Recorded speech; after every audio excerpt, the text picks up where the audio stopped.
Hello friends, आज आपण बनवणार साबुदाणा खिचडी। त्यासाठी लागणारे साहित्य: शेंगदाणे, हिरवी मिरची, कोथिंबीर, कढीपत्ता, हा उकडलेला बटाटा आणि हे साबुदाणा।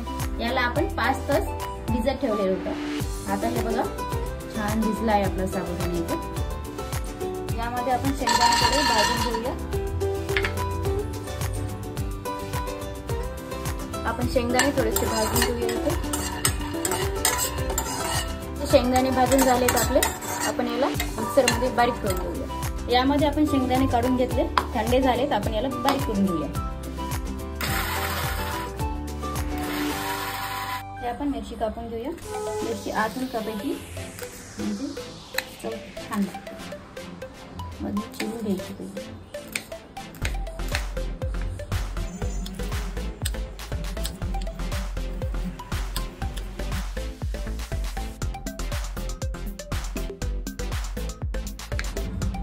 कोथिंबीर सुद्धा आपण बारीक करून घेऊया।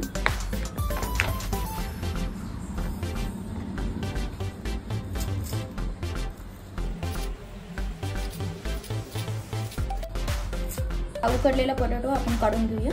साल काढून घेऊया। आपण पोटॅटो कापून घेऊया।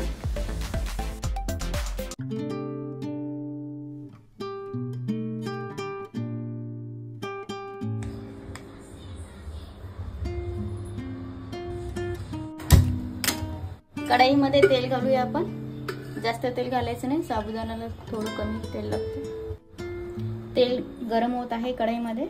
आपण शेंगदाण्याचं कूट जे बनवले तो आपण घालून घेऊया।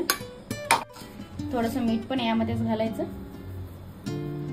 हे चवीनुसार घालणे। याला आपण साबुदाण्यामध्ये एकजीव करून घेऊया। आता हे चांगले मिक्स झाले आहे। इथे तेल गरम झाले, यामध्ये पण आपण थोडेसे शेंगदाणे घालूया।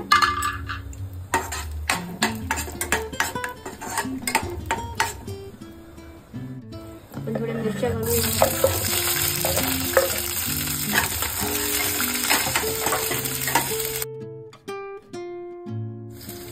थोडेसे जिरे पण घालून घेऊया आपण याच्यामध्ये।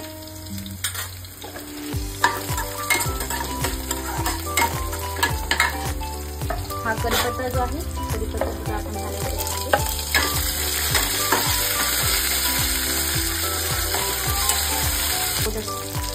आता यामध्ये आपण पोटॅटो घालूया।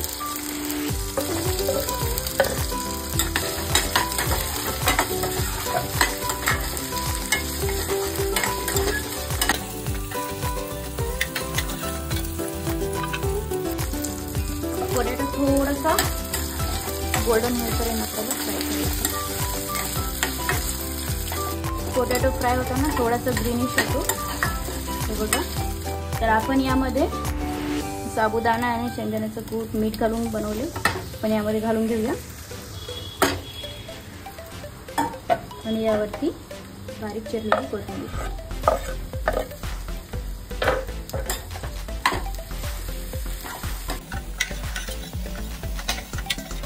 5 मिनिटं आपल्याला परतून घ्यायचे, जोपर्यंत हे ट्रान्सपरंट नाही दिसत। ट्रान्सपरंट दिसतो शिजल्याच्या नंतर।